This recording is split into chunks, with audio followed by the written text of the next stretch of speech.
Hello friends, this is Lokesh Khatik और आप सभी का स्वागत है हमारे चैनल EMC IQ में। आशा करता हूं आप सभी लोग अच्छे होंगे और अपनी पढ़ाई कंटिन्यू करे होंगे। तो आज की वीडियो में हम पढ़ेंगे केमिस्ट्री का सबसे ज्यादा इंपॉर्टेंट टॉपिक है परमाणु कक्षकों में इलेक्ट्रॉन का बनना। परमाणु कक्षकों में इलेक्ट्रॉन का बनना, फिल्म्स, इलेक्ट्रॉन्स इन ऑर्बिटल्स है। ठीक है, ये हमारा इंपॉर्टेंट टॉपिक है। ये इतना इंपॉर्टेंट है कि इससे निकल 11वीं में क्वेश्चन आते हैं, इससे 12वीं में। ये मतलब एक तरह से आप कह सकते हो कि केमिस्ट्री की जान के रूप में बहुत ज्यादा इंपॉर्टेंट टॉपिक है। आप चाहे BSc करो, चाहे आप IIT करो, चाहे नीट करो, अगर ये टॉपिक आपको नहीं आता तो आप कुछ नहीं कर सकते, आप केमिस्ट्री को नहीं समझ सकते, ये समझ लो। तो बहुत ज्यादा इंपॉर्टेंट टॉपिक है। इस वीडियो को हम समझने के लिए क्या करेंगे कि इस वीडियो को हम 2 पार्ट में बांटेंगे। इस फर्स्ट पार्ट के अंदर आज जो हम पढ़ेंगे वो पढ़ेंगे नियम कि परमाणु कक्षकों में इलेक्ट्रॉन बनने के कौन कौन से नियम है, ऑर्बिट के अंदर इलेक्ट्रॉन बनने के कौन से नियम है, वो नियम मैं आपको पढ़ाऊंगा। और जो हमारी सेकंड वीडियो होगी इसी का पार्ट सेकंड, उसके अंदर मैं बता दूंगा कि इलेक्ट्रॉन एक्चुअल में कैसे भरते हैं। लेकिन जब तक हमको नियम नहीं पता होंगे ना, तब तक हम इलेक्ट्रॉन नहीं भर सकते हैं। और कई बार तो इन नियम को एग्जाम में पूछ लेते हैं, तो बहुत ज्यादा इंपॉर्टेंट है। आप शुरू से लेकर एंड तक वीडियो जरूर देखना, आपको सारा समझ में आ जाएगा। तो चलिए शुरू करते हैं। तो परमाणु कक्षकों में इलेक्ट्रॉन को भरने के लिए कुछ नियम है। उन नियम में सबसे पहला जो नियम आता है वो है अभाव का नियम।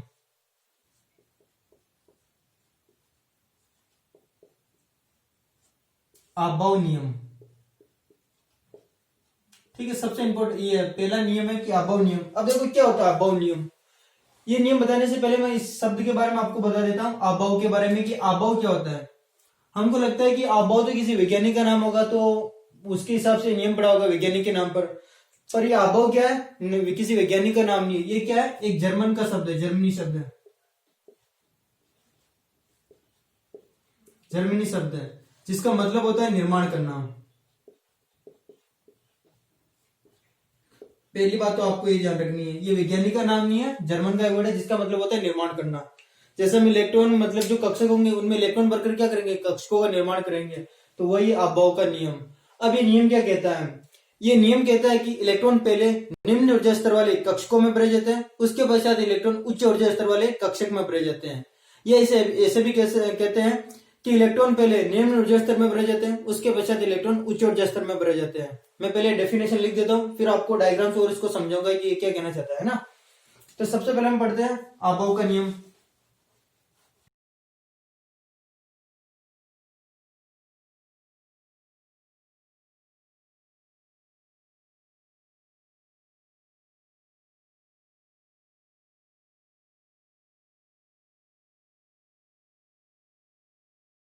अभाव नियम की इस नियमानुसार इलेक्ट्रॉन पहले निम्न ऊर्जा स्तर वाले कक्षकों में भरे जाते हैं। जिनकी ऊर्जा कम होगी, जिन कक्षकों की एनर्जी कम होती है, पहले उनमें भरे जाते हैं, और उनके बाद उच्च ऊर्जा स्तर वाले कक्षकों में भरे जाते हैं, क्या इलेक्ट्रॉन भरे जाते हैं। तो अब आपको यहाँ पर एक बात पता चल रही है कि निम्न ऊर्जा स्तर वाले कक्षक और उच्च ऊर्जा स्तर वाले कक्षक ये क्या होते हैं। आप इनको कक्षक बोलो एक तरह से, या आप इनको कोश ही बोल दो कि निम्न ऊर्जा स्तर वाले, निम्न ऊर्जा स्तर, उच्च ऊर्जा स्तर। देखो आपने पढ़ा है कि ये आपके नाभिक है, ये बहुत सारे सेल होते हैं,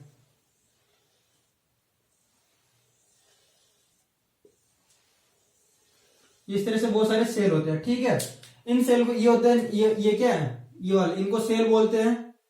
ये इनको निम्न ऊर्जा स्तर मतलब सॉरी, इनको ऊर्जा स्तर भी बोलते हैं, एनर्जी लेवल, ठीक है। तो ये होता है, इसको अगर हम बात करें ना, तो ये K, ये L, ये M और ये N, इनके लिए इनको N से दर्शाते हैं। तो यहाँ पर N = 1, यहाँ पर 2, यहाँ पर 3, यहाँ पर 4, है ना। ये तो हो गया आपके क्या, सेल। सेल के अंदर मैंने आपको क्वांटम नंबर में बता रखा है, आप वो वीडियो देखना, क्वांटम नंबर का पार्ट फर्स्ट है। सेल के अंदर होते हैं सब सेल। सब सेल कौन कौन से होते हैं, सब सेल होते हैं, ये तो आपके हो गए सेल। सेल के अंदर होता है आपके सब सेल। सब सेल होते हैं SPDF। फर्स्ट कोश के अंदर, सेल के अंदर S होता है, दूसरे के अंदर S और P होता है, तीसरे के अंदर S, P होता है और D होता है, और चौथे के अंदर S, P, D और F होता है। G भी होता है, H भी होता है, लेकिन अभी तक ऐसा कोई तत्व खोजा नहीं गया जिसके अंदर ये हो, ठीक है। तो इनको SPDF को क्या बोलते हैं, इनको बोलते हैं सब सेल। और सब सेल के अंदर ही कक्षक होते हैं। S के अंदर 1 कक्षक, P के अंदर 3 कक्षक, D के अंदर 5 कक्षक और F के अंदर 7 कक्षक होते हैं। ये आपको पता है ना, ये कक्षक होते हैं। तो अभाव नियम की हम बात करते हैं, इलेक्ट्रॉन पहले निम्न ऊर्जा स्तर वाले कक्षक में भरे जाते हैं। फॉर एग्जांपल मैं बात करूं कि इलेक्ट्रॉन यहाँ पर वन कक्ष में, वन सेल में, वन सेल है S है, ये 1s है और 2s है। 1s यहाँ पर है, 2s यहाँ पर है। तो अगर मैं बात करूं कि इलेक्ट्रॉन किस कक्षक में भरे जाएंगे, तो इलेक्ट्रॉन पहले इस 1s में भरे जाएंगे, उसके बाद इलेक्ट्रॉन 2s में भरे जाएंगे। ठीक है, अगर ऐसा है कि अपने पास में पहले 2s है और 4s है, और मैं बात करूं कि किसके अंदर इलेक्ट्रॉन भरे जाएंगे, यहाँ पर ये 2s है, ये 4s है कक्षक है, तो इसमें इलेक्ट्रॉन किसमें पहले भरे जाएंगे, इलेक्ट्रॉन पहले इसमें भरे जाएंगे, क्योंकि ये निम्न ऊर्जा स्तर वाले कक्षक है, ये उच्च ऊर्जा स्तर वाले कक्षक है। ठीक है, ये आपको पता चलेगा कि पहले इलेक्ट्रॉन इसमें भरेंगे, बाद में इसमें भरेंगे, ये तो आपको आ गया। लेकिन अगर ऐसे दे दिया हमको कि 3s 3p और 3d ये दे दिया, और इसमें आपको पूछे कि इलेक्ट्रॉन पहले किसमें भरे जाएंगे, तो अगर हम बात करें यहाँ पर, अगर आप ये देख लोगे कि ये मतलब ये 2 है इसलिए इसमें पहले भरे जा रहे हैं, और ये 4 है तो बाद में भरे जा रहे हैं। लेकिन अब इसके अंदर आप कैसे भरोगे, इसके अंदर ये भी 3 है, ये भी 3 है, ये भी 3 है, मतलब मुख्य क्वांटम संख्या n तो 3 है, सेम है, तो अब इसमें इलेक्ट्रॉन कैसे भरेंगे। तो पहले तो आप ऐसे जिद करे थे ना कि भैया कि ये 2s है और ये 4s है, 2s पहला आता है तो ये निम्न ऊर्जा स्तर होगी, ये उच्च ऊर्जा स्तर होगी। ठीक है, समझ गए यहाँ तक तो। लेकिन अब आपको तीनों ही दे दिए कि 3s 3p 3d में किसमें पहले इलेक्ट्रॉन भर जाएंगे, तो आप कैसे बताओगे, क्योंकि ये n बराबर जो आपके 3 हो तो सेम है। तो इस नियम मतलब इस कमी को दूर करने के लिए क्या है, एक और नियम दिया गया है, अभाव नियम नियम दिया गया जिसे n+l का नियम कहते हैं, n+l का नियम। ओके, तो अभी आप इसको एक बार नोट कर लो और मैं आपको नियम बताता हूं। हम पढ़ेंगे n+l का नियम, ये n+l नियम।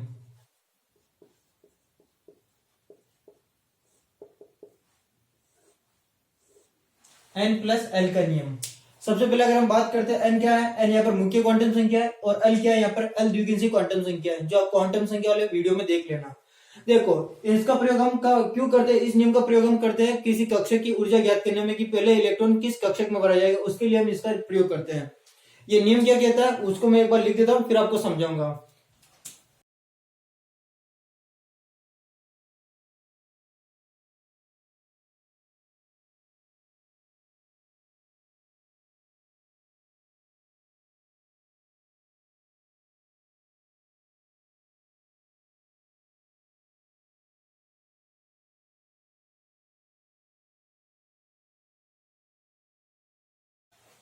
तो n+n नियम क्या होता है, n+l नियम क्या होता है, इस नियम के अनुसार इलेक्ट्रॉन पहले उन कक्षकों में भरे जाते हैं जिनके लिए n+l का मान कम हो, मतलब उन कक्षकों में पहले भरेंगे जिनके लिए n+l का मान कम हो, और यदि n+l का मान दो या तीन कक्षकों के लिए समान है तो फिर उसमें भरे जाएंगे, उन कक्षकों में इलेक्ट्रॉन भरे जाएंगे जिनके लिए n का मान कम हो।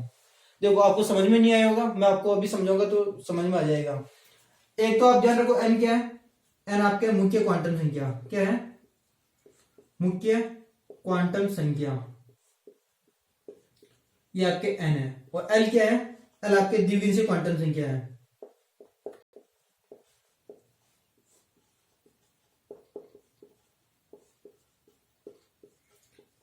l आपके द्विगिंसी क्वांटम संख्या, ये आप ध्यान रखना। अब देखो मैं आपको कुछ लिख रहा हूं, उनमें आपको बताना है कि n+l का मान क्या होगा, और n+l का मान कैसे निकालते हैं वो भी आपको बताता हूं।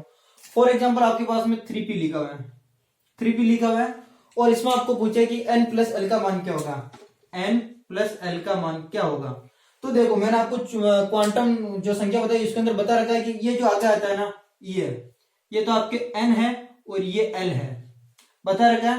तो यहाँ पर अगर n की बात करें तो n तो 3 है, और l की बात करें l यहाँ पर p के लिए कितना होता है, 1 होता है। l का जो मान है ना वो ध्यान रखो, s के लिए l का मान होता है 0, p के लिए 1, d के लिए 2 और f के लिए 3 होता है। l का मान s के लिए 0, p के लिए 1, d के लिए 2 और f के लिए 3 होता है, ये मान आपको ध्यान रखना है। ठीक है, तो यहाँ पर n+l का मान कितना हो गया, 4 हो गया। आया थोड़ा समझ में। फॉर एग्जाम्पल मैंने यहाँ पर लिखा 4f, और आपसे पूछा है कि इसका बताओ देगा, तो देखो यहाँ पर n+l का मान कितना होगा, n+l का मान होगा, देखो n यहाँ पर 4 है, और f के लिए कितना यूज होता है, f के लिए देखो मैंने यहाँ पर लिखा है 3 यूज होता है, तो ये 3, तो इसके लिए मान कितना हो गया, 7 हो गया। ओके, और अगर जैसे मैंने यहाँ पर लिखा है 2s इसके लिए, तो n+l का मान इसके लिए होगा आपके, ये तो हो गया 2, और s के लिए 0 होता है l का मान, तो ये हो गया आपके 2। तो इस तरह से n+l का मान निकाला जाता है। आई होप आपको समझ में आ गया होगा इससे n प्लस l का मान कैसे निकालें। ठीक है, अगर अब ये समझ में आ गया तो मैं जो लिख रहा हूं उसमें आप उस मान बताना।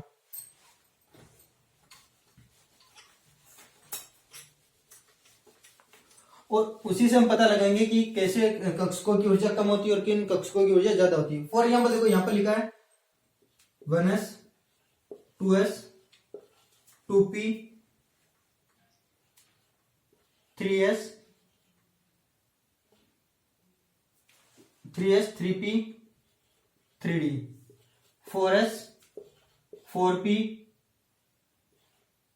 4d और 4f ये मान लिखा। चलो ठीक है, क्या क्या लिखा है 1s 2s 2p 3s 3p 3d 4s 4p 4d और 4f ये लिखा हुआ है। इनके लिए आपको बताना है कि इलेक्ट्रॉन पहले किन में भरे जाएंगे, है ना। तो नियम आपको पढ़ना है, पहले तो आपको n प्लस l का मान निकालना है। तो इसके लिए कितना होगा, इसके लिए n equal to 1 n equal to 1 और s इजिकल टू 0, तो ये तो क्या 1। इसके लिए बात करें तो 2 प्लस 0 यानी 2। इसके लिए बात करें तो 2 p के लिए l का मान 1 होता है तो ये हो गया 3। इसके लिए बात करें तो 3 प्लस s के लिए 0 तो ये भी 3। p के लिए बात करें तो 3 प्लस 1 यानी 4। d के लिए बात करें तो d के लिए l का मान 2 होता है तो ये हो गया आपके 5। s के लिए बात करें तो 4 प्लस 0 यानी 4 और 4 प्लस p के लिए 1 तो 5, 4 प्लस d के लिए 2 तो 6 और ये 4 प्लस 3 यानी 7। तो ये हमने किसके मान निकाल लिए, ये हमने 1s 2s 2p 3s 3p 3d के लिए किसके मान निकाल लिए, n प्लस l का मान निकाल लिया। ठीक है, आपको पता चल गया कैसे निकाला। n ये है और s के लिए ये है, l के लिए ये है, l के लिए s का मान 0, p के लिए 1, d के लिए 2 और f के लिए 3 होता है। ये मान आप याद रख लो। ठीक है, तो अब ये नियम क्या कहता है कि इस नियम के अनुसार n प्लस l का नियम कहता है कि इलेक्ट्रॉन पहले उन कक्षकों में भरे जाते हैं जिनके लिए n प्लस l का मान कम हो। तो पहले तो देखो किनके लिए किनका मान कम है, n प्लस n का मान किसमें कम है। और यदि n प्लस n का मान समान हो तो पहले इलेक्ट्रॉन उन कक्षकों में भरे जाते हैं जिनमें n का मान कम है। चलो देखो करते हैं इसको, इसमें इलेक्ट्रॉन भरने का देखते हैं कि पहले इलेक्ट्रॉन किस में भरे जाएंगे। देखो सबसे कम क्या ये है, ये इसके लिए 1 आया, ये सबसे कम, तो इलेक्ट्रॉन पहले इसमें भरे जाएंगे। ठीक है, उसके बाद में इलेक्ट्रॉन ये 1s है ना, s है। उसके बाद में देखो कहीं ये 2 है, इसके बाद में इलेक्ट्रॉन इसमें 2 में भरे जाएंगे। फिर देखो यहाँ पर 3 2 है, यहाँ पर भी 3 है, यहाँ पर भी 3 है, मतलब या तो इलेक्ट्रॉन इसमें भरा जाएगा या इलेक्ट्रॉन इसमें भरा जाएगा। तो अब किस में भरा इलेक्ट्रॉन, तो यहां तक तो हमारा नियम यहां तक तो फेल हो गया। अब यह है कि n प्लस n का मान समान हो। यहाँ पर देखो n प्लस l का मान कितना 3 3 आ रहा है, समान हो तो इलेक्ट्रॉन पहले उन कक्षकों में भरे जाते हैं जिनके लिए n का मान कम हो। तो इनमें n का मान किसमें कम है, सॉरी ये वाला n का मान किसमें कम है, इसमें कम है। ये यहाँ पर n इक्वल टू 2 है और यहाँ पर n इक्वल टू 3 है, तो इलेक्ट्रॉन पहले 2p में भरे जाएंगे, तो ये आपके 2p हो गया और फिर भरे जाएंगे 3s में। ठीक है, 3s में। ओके, और उसके बाद में देखो ये भी 4 है, ये भी 4 है और ये भी 4 है, तो पहले इलेक्ट्रॉन किस में भरे जाएंगे भैया, क्योंकि देखो दोनों के मान 4 4 आ रहे हैं ना, तो किस में भरे जाएंगे इलेक्ट्रॉन पहले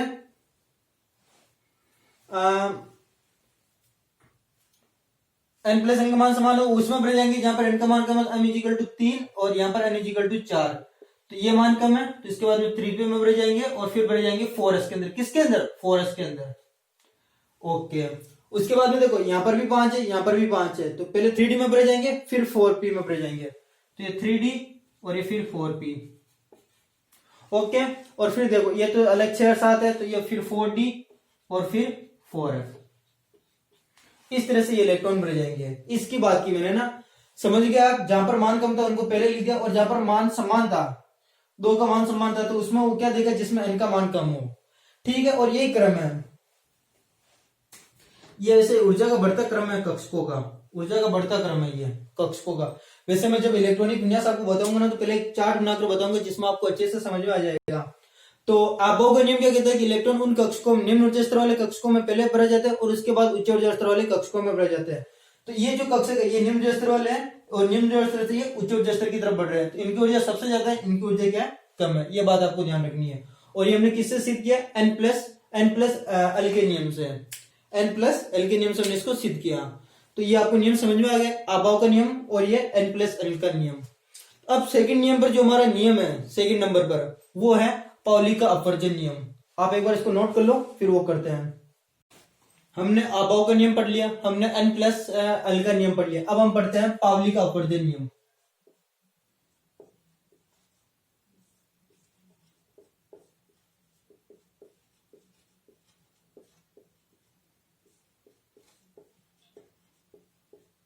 पाउली का अपवर्जन नियम क्या कहता है ये नियम? तो पहले मैं इस नियम को आपको परिभाषा लिख देता हूं, फिर समझाऊंगा ना।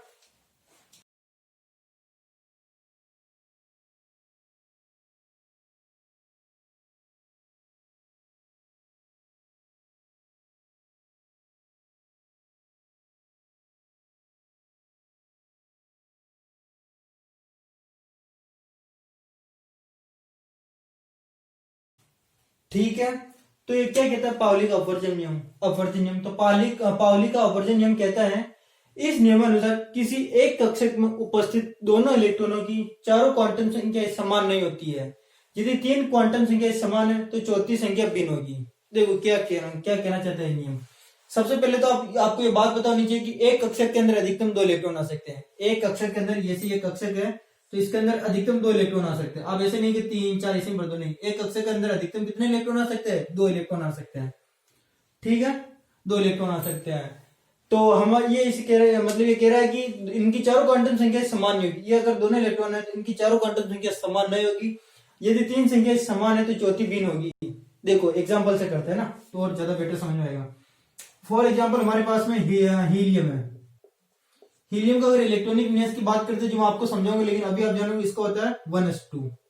क्या होता है? 1s2, मतलब इस s का एक कक्षक होता है और इसके अंदर 2 इलेक्ट्रॉन बढ़ जाते हैं। ये से ये है 1s2। एक ये इलेक्ट्रॉन है, एक ये इलेक्ट्रॉन, इनकी हमको क्वांटम संख्या निकालनी, चारों क्वांटम संख्या। क्वांटम संख्या कौन कौन सी होती है?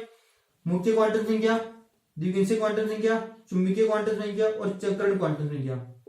इसके लिए मैं बात कर रहा हूं इस इलेक्ट्रॉन के लिए। पहले मैं किसके लिए बात कर रहा हूं? इस इलेक्ट्रॉन के लिए। देखो इस इलेक्ट्रॉन के लिए बात करते हो तो n इसके लिए क्या है? 1। s है यहाँ पर, s के लिए l का मान कितना होता है? 0 होता है। m की बात करें तो s में ये क्या होता है? ये 0 होता है, तो m इसके अंदर 0 है। और s की बात करें तो जब इलेक्ट्रॉन ऐसे भरा जाता है तो इसके लिए +1/2 यूज करते हैं। जब इलेक्ट्रॉन को ऐसे बढ़ते हैं, ये कैसे है? क्लॉकवाइज। जब इलेक्ट्रॉन को क्लॉकवाइज बढ़ते हैं तो इसके लिए +1/2 यूज करते हैं।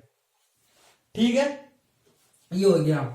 अब बात करते हैं इस इलेक्ट्रॉन के लिए जो दूसरा इलेक्ट्रॉन बचा है। इसके लिए भी अगर हम बात करें मुख्य क्वांटम संख्या का, तो मुख्य क्वांटम संख्या इसके लिए n इसके लिए भी n 1 है।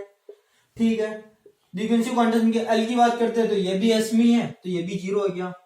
फिर बात करते हैं अपन चुंबकीय क्वांटम संख्या n की, तो ये भी 0 के अंदर ही भरा गया है, तो m भी 0। और फिर बात करते हैं s की, तो ये इलेक्ट्रॉन कैसे भरा गया है? ये इलेक्ट्रॉन इस तरह से भरा गया है, एंटी क्लॉकवाइज, और इसके लिए हम यूज करते हैं -1/2। तो यहाँ पर आ गया -1/2।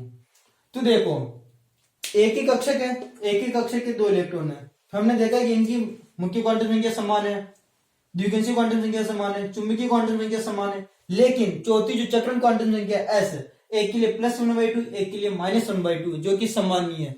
जो ये नियम कह रहा है कि एक कक्षक में उपस्थित दोनों इलेक्ट्रॉनों की चारों क्वांटम संख्या समान नहीं होती। अगर तीन समान होगी तो चौथी भिन्न होगी। ठीक है, ये नियम आपको समझ में आ गया। तो ये था पाउली का अपवर्जन नियम। अब हम पढ़ेंगे हुंड का अधिकतम बहुलता का नियम। हुंड का अधिकतम बहुलता का नियम इंपॉर्टेंट है। हुंड का अधिकतम बहुलता का नियम,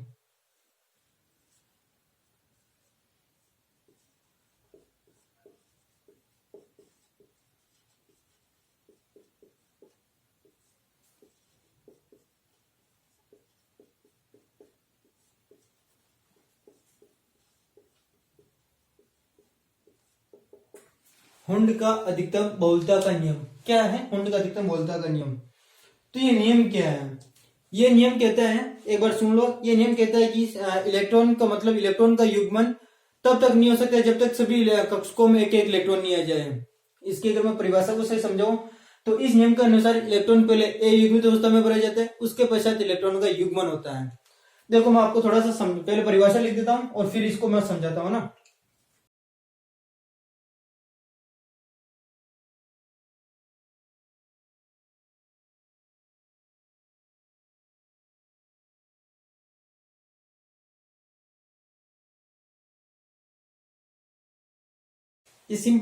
तो ये मैंने हुंड के अधिकतम बहुलता नियम की सिंपल परिभाषा लिखी है, इसको अभी समझाऊंगा, आपको पूरा समझ में आ जाएगा। इस नियमानुसार पहले इलेक्ट्रॉनों को एक युग्मित अवस्था में भरा जाता है तथा उसके बाद इलेक्ट्रॉनों का युग्मन होता है। देखो क्या होता है एक युग्मित अवस्था और युग्मित अवस्था। एक युग्मित का मतलब जैसे कि फॉर एग्जांपल ये आपके पास में p के 3 है, p के 3 कक्षक है, ठीक है, और आपके पास में कितने इलेक्ट्रॉन है? आपके पास में, पहले तो मैं आपको समझाता हूँ युग्मित या युग्मित का मतलब क्या है। युग्मित एक युग्मित का मतलब होता है कि अगर जैसे आपके पास में ये एक इलेक्ट्रॉन है, एस की बात कर रहा हूं, तो ये ए युग्मित है। लेकिन इसके अंदर अगर एक और इलेक्ट्रॉन आ जाते हैं कि एक कक्षा के अंदर दोनों इलेक्ट्रॉन भरे हैं, यदि एक कक्षा के अंदर दोनों इलेक्ट्रॉन भरे हैं एस के, तो वो युग्मित अवस्था में है। अगर मैं पी की बात करूं तो पी के अंदर कितने कक्षक होते हैं, 3। तो ये अगर ऐसे इलेक्ट्रॉन भरे हैं तो ये तो कौन सी अवस्था में, ए युग्मित अवस्था में, ए युग्मित अवस्था में। और इसके बाद में इनका युग्मन होता है, मतलब इनका एक और एक इलेक्ट्रॉन और भरा जाता है। ठीक है, तो ये कौन सी अवस्था है, ये युग्मित अवस्था है, युग्मित अवस्था। तो जब इनके सबके पास में एक एक इलेक्ट्रॉन हो तो इसे ए युग्मित अवस्था कहते हैं, और जब इनके पास में दूसरा इलेक्ट्रॉन आ जाता है तो इसे युग्मित अवस्था कहते हैं। ठीक है, अब देखो ये नियम जो कह रहा है उसको समझो कि इलेक्ट्रॉन पहले एक युग्मित अवस्था में भरे जाते हैं, उसके पश्चात युग्मित अवस्था में भरे जाते हैं। फॉर एग्जाम्पल आपके पास में P5 है ना, P5 है। P के कितने का, P5 का मतलब इसके अंदर P के पास में 5 इलेक्ट्रॉन है। P5 का मतलब है कि इसके अंदर P कक्षक जो है उसके अंदर 5 इलेक्ट्रॉन। अब ये ध्यान रख लो कौन सा कक्षक है, ये ध्यान रखने की जरूरत ही नहीं है कि इसके अंदर कौन सा कक्ष है, क्या इसकी ऊर्जा, ये कुछ ध्यान नहीं रखना है। ये P के 3 कक्षक है ना, P के 3 कक्षक होते, एक कक्षक में अधिकतम 2 इलेक्ट्रॉन आ सकते हैं। तो अब देखो 5 इलेक्ट्रॉन को भरने का तरीका क्या है। आप क्या, जैसे 5 इलेक्ट्रॉन है तो आप एक इलेक्ट्रॉन, फिर दूसरा इलेक्ट्रॉन, फिर तीसरा इलेक्ट्रॉन, चौथा इलेक्ट्रॉन, पांचवा इलेक्ट्रॉन, इस तरह से भर दोगे, जो कि गलत है। आप भले ये सही है लेकिन ये गलत, ये अभी मैंने भरा जो सही है लेकिन गलत है। आपने इसको कैसे भरा, आपने पहला इलेक्ट्रॉन यहां पर भर दिया, ठीक है, फिर दूसरा इलेक्ट्रॉन यहां पर भर दिया, फिर तीसरा इलेक्ट्रॉन यहां पर, चौथा इलेक्ट्रॉन यहां पर, पांचवा इलेक्ट्रॉन यहां पर, जो कि सरासर गलत है। इसको जो भरने का तरीका वो क्या है, इसको जो भरने का तरीका है वो है कि पहले इलेक्ट्रॉन को युग्मित अवस्था में भरो, मतलब कि जितने भी कक्षक है ना उन सबके अंदर एक एक इलेक्ट्रॉन भरो। इसके देखो 5 इलेक्ट्रॉन, 1 इलेक्ट्रॉन, 2 इलेक्ट्रॉन, 3 इलेक्ट्रॉन। अब जब सबके अंदर एक एक इलेक्ट्रॉन आ गया है, युग्मित अवस्था में है ये, तो फिर इनका युग्मन करो। अब जैसे 5 इलेक्ट्रॉन के बाद कितने इलेक्ट्रॉन और बचे हैं, 2 इलेक्ट्रॉन बचे हैं, तो ये 4 और ये 5, अब इनका युग्मन हुआ। ठीक है, फॉर एग्जाम्पल जैसे D3 है, D3 है, D के कितने कक्षक होते हैं, 5 कक्षक होते हैं।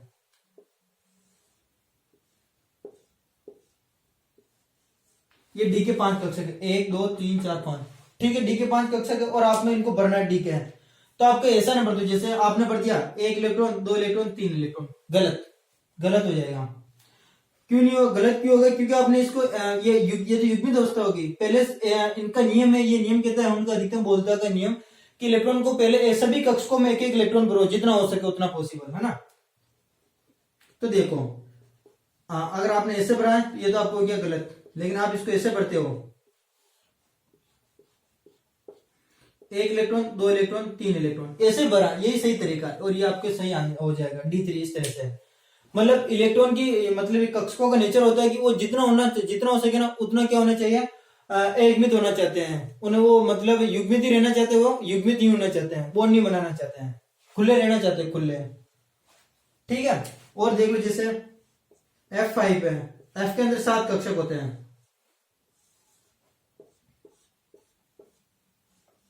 1 2 3 4 5, 1 2 3 4 5 6 7। ठीक है, 7 हो गए, 5 है तो आप जो उसमें ऐसा नहीं भर दो कहीं 1 2 3 4 5, जो कि गलत हो गया। इसके अंदर जो भरे जाएंगे ना वो ऐसे भरे जाएंगे, आगे बना देता हूं मैं,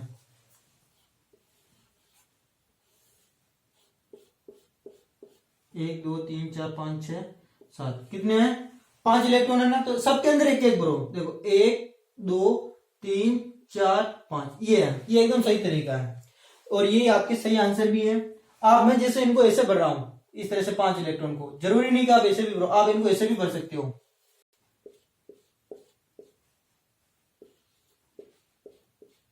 आप इनको ऐसे भी भर सकते हो। ठीक है, कितने हैं, ये 7 हो गए, क्लॉकवाइज एंटी क्लॉकवाइज, क्योंकि हमको पता नहीं होता है कि ये कैसे होता है, इसलिए हम या तो इनको ऐसे भी भर सकते हैं, ऐसे भी भर सकते हैं।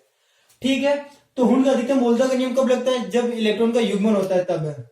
तो ये नियम कहता है कि इलेक्ट्रॉन को पहले एक युग्मित अवस्था में भरा जाता है, उसके बाद में इलेक्ट्रॉन का युग्मन होता है, जो आपको इनसे समझ में आ गया होगा। ओके, अब इसके बारे में हम बात करते हैं कुछ और, ये मिटा रहा हूं मैं,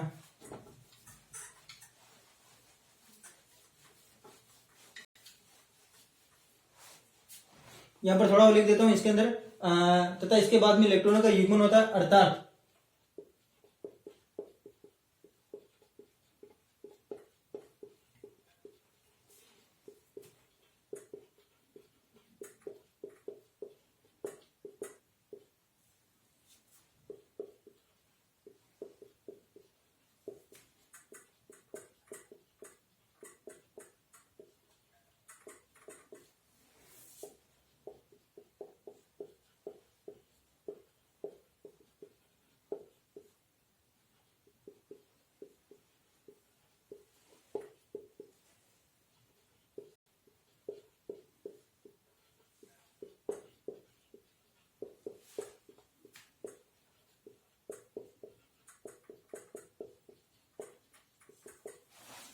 ठीक है, मतलब ये इसका ही मैंने सही रूप में लिख दिया कि सभी कक्षकों में पहले एक एक इलेक्ट्रॉन आना चाहिए और उनके बाद में उनमें दूसरा इलेक्ट्रॉन बनना चाहिए, है ना।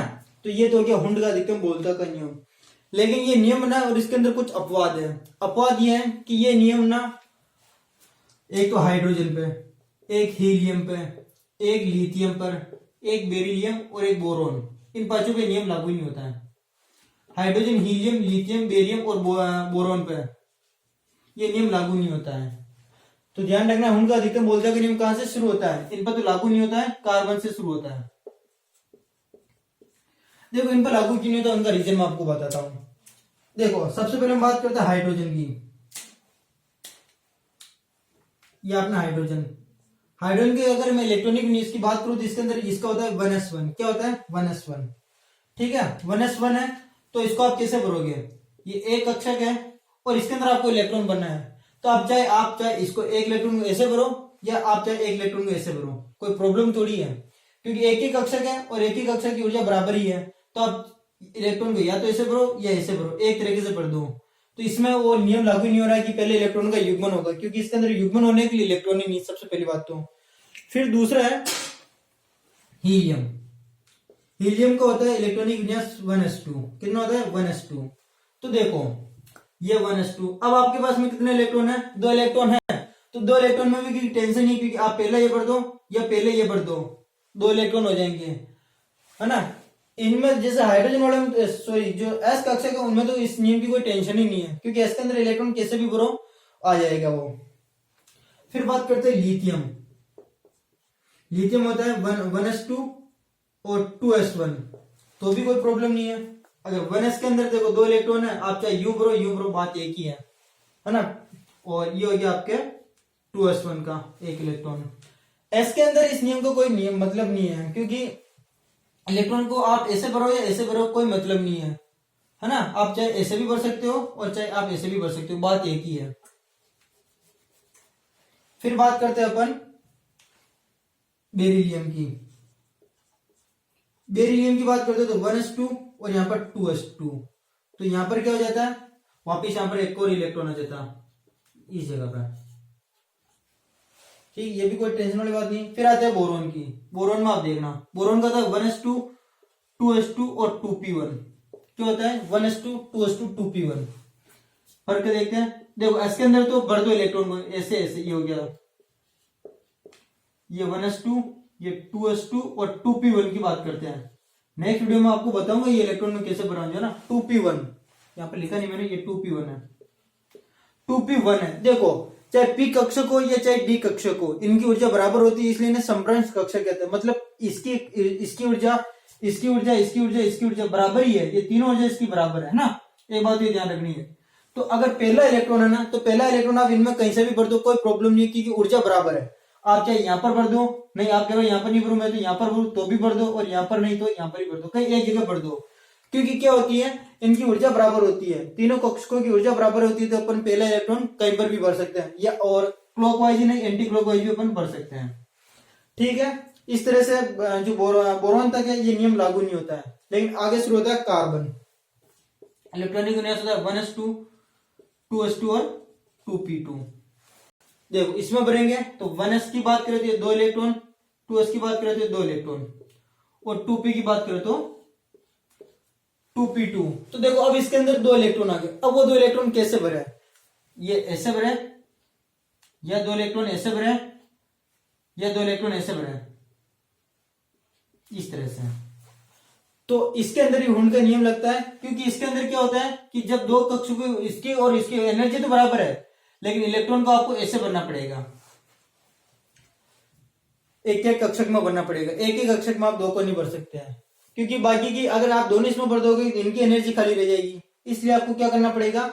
एक एक भरना पड़ेगा। अगर हम आगे बात करते हैं नाइट्रोजन की, तो नाइट्रोजन के अंदर यहां पर 3 आ जाएंगे, 1s2, 2s2, 2p3। 3 इलेक्ट्रॉन है, तो 3 इलेक्ट्रॉन को आप कैसे भरोगे? ऐसे ऐसे ऐसे यूं भरोगे, क्योंकि इनकी ऊर्जा तो समान है, लेकिन सबके अंदर इलेक्ट्रॉन आना चाहिए, है ना। यही तो ये नियम कह रहा है कि इलेक्ट्रॉन क्या होना चाहिए कि पहले इलेक्ट्रॉन को एक एक कक्षक में भरना चाहिए। एक एक कक्षक में भर दिया, और जरूरी नहीं है कि मैं वापिस कह रहा हूं आप ऐसे भरो, आप ऐसे भी भर सकते हो ना। आप ऐसे भी भर सकते हो। ठीक है, तो ये तो हमने पढ़ लिया क्या, हुंड का अधिकतम बहुलता का नियम। आई होप आपको ये समझ में आ गया होगा, नहीं समझ में आया हो तो एक बार वीडियो वापस देख लेना। तो इस वीडियो के अंदर हमने पढ़ा अबाव का नियम, N+L का नियम, हुंड का अधिकतम बहुलता का नियम और पाउली का अपवर्जन नियम। ये नियम इंपोर्टेंट थे जो हम आगे यूज करेंगे। कल जो हमारी नेक्स्ट वीडियो आएगी ना, उसके अंदर मैं आपको बताऊंगा कैसे, जैसे ये इलेक्ट्रॉन में भरा ना वैसा आप भी भरोगे। तो इसके लिए आपको नेक्स्ट वीडियो का इंतजार करना पड़ेगा। Till then bye bye. Video को लाइक करना, कमेंट करना और शेयर करना। Thank you so much.